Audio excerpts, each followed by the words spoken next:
is what separates the best from the rest. Welcome to BMC News Live English. Myself, Shina Sultana, joining you with the daily news updates. Today's headlines. Medical checkups for expats vote put on hold. Bahrain yesterday recorded 45 new COVID-19 cases. Bahrain's gender balance index rises to 69%. Saudi Arabia extends validity of visit visas till November 30th. UAE's world's largest space event kicks off tomorrow.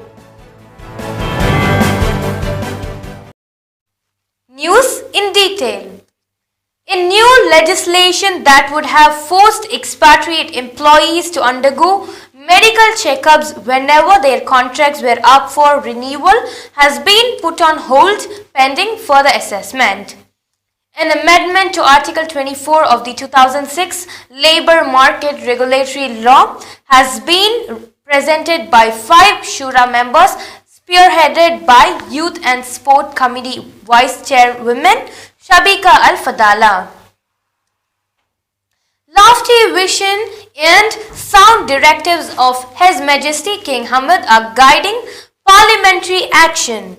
They constitute a roadmap to achieve national goals and aspirations and consolidate the gains that enhance the steady progress of the sustainable development process, Parliament Speaker Fauzia Zainal said. The second International Conference on Data Analytics for Economy and Industry will begin today at the University of Bahrain, UOB. UOB President Dr. Jawahir Shaheen Al-Mudaki will open the virtual conference under the theme Road to Sustainable Economy. Bahrain yesterday recorded 45 new COVID-19 cases and 46 recoveries. Of the new cases, 11 were expatriate workers, 30 contacts of local cases and 4 travel related.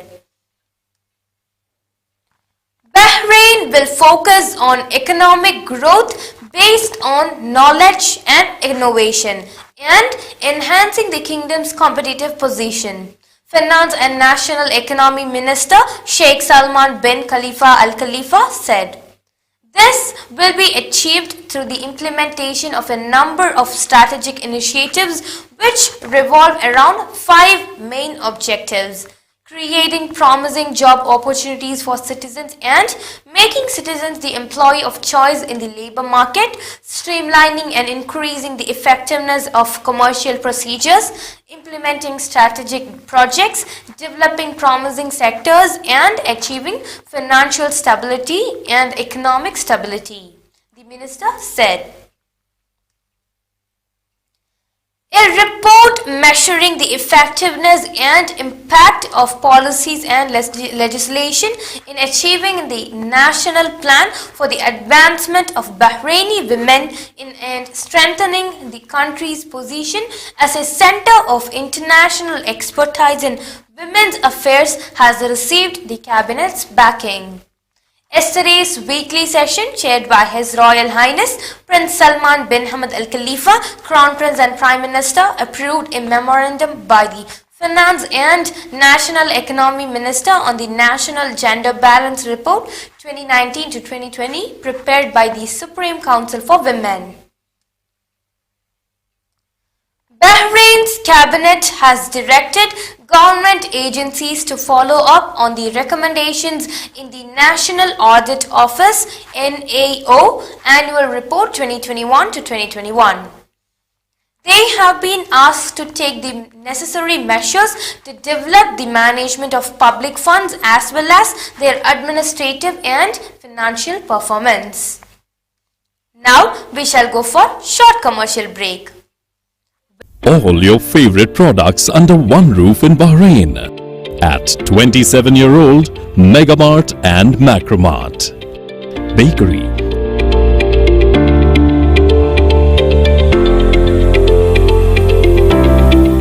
fresh meat and fish,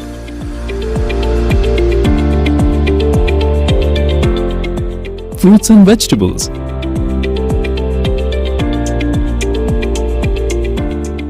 sweets and snacks, ready-to-eat foods, dairy products, grocery or consumer goods. To have a wonderful shopping experience, please visit your nearest Megamart Macromart branch. Megamart and Macromart, full of goodness.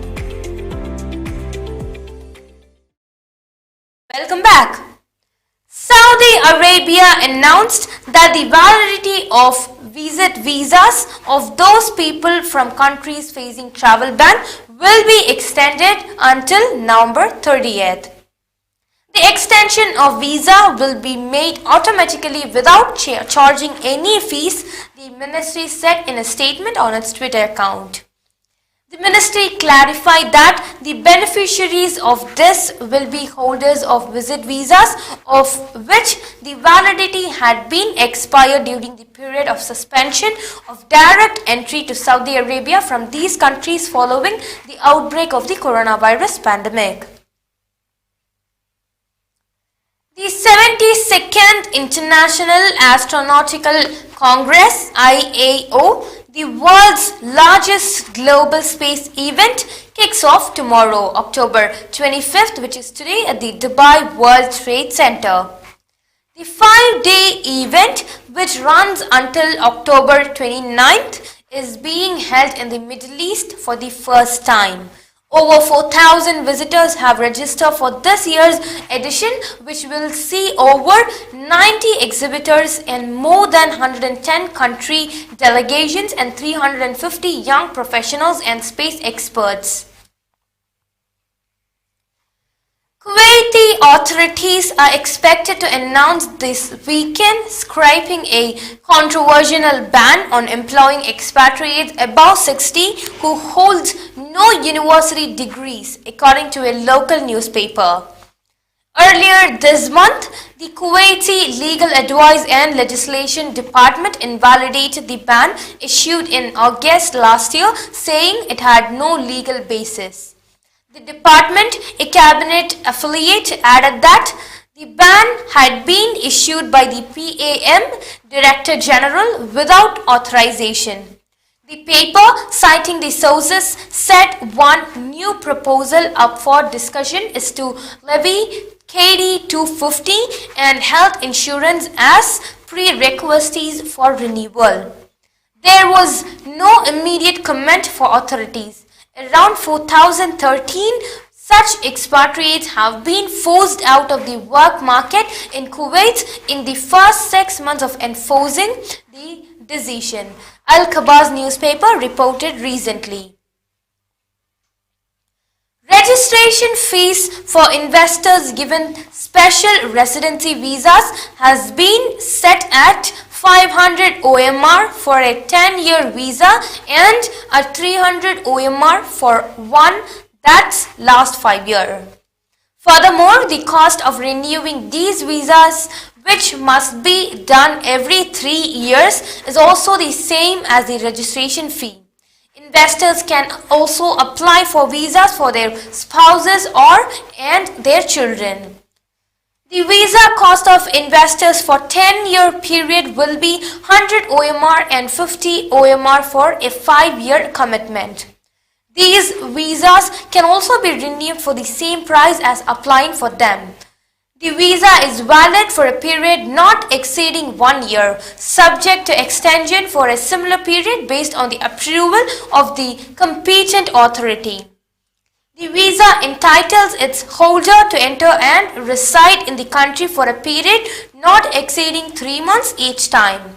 The age requirements will not apply to those who obtain residency through either investment or real estate. However, the residency of expatriates who own real estate in an integrated tourist complex will expire if they take any legal action to dispose of the property or transfer the same. Accordingly, the residency of their spouse, children and relatives accompanying them shall also be terminated. It has been announced. Formula 1 F1 Razor Max Verstappen won the championship battle against Lewis Hamilton in the US Grand Prix this Sunday. The victory doubled Verstappen's lead over Hamilton to 12 points in the standings with 5 races remaining and could prove to be pivotal win in this classic championship battle. This and Red Bull won on a track where Hamilton and Mercedes have been dominant for years. Hamilton is a 5-time winner at COTA. Hamilton is seeking a record 8th F1 title and 5th in a row. A powerful storm-drenched wildfire scared Northern California on Sunday, triggering mudslides and flooding while heavy winds toppled utility poles and downed trees in what meteorologists are called bomb cyclone. Up to 10 inches, which is 25 centimeters of rain, were expected to wash over the west coast, said meteorologist Mark Chenard of the Weather Prediction Center at the National Weather Service. It's an atmospheric river already moving through Northern California, he added, describing the storm as a bomb cyclone, an intense weather event when the barometric pressure drops quickly. The storm follows the busiest wildfire season in California history and heightens threats of flash flooding. Much of the region is in severe, extreme or exceptional drought as classified by the US Drought Monitor. An earthquake shook Taiwan's capital, Taipei, on Sunday and caused falling rocks that injured a woman and damaged a car. No deaths were reported. The 6.5 magnitude quake struck at 1:11 p.m. and was centered near Ilan, a city about 35 kilometers east of Taipei, near the northeastern coast, according to the Central Weather Bureau. It was followed second later by a 5.4 magnitude quake. It was also recorded. With this, we come to the end of today's news. Stay tuned for daily news updates in BMC News Live English at 7:30 p.m. Thank you so much for watching. Signing off by Shina Sultana. Good night.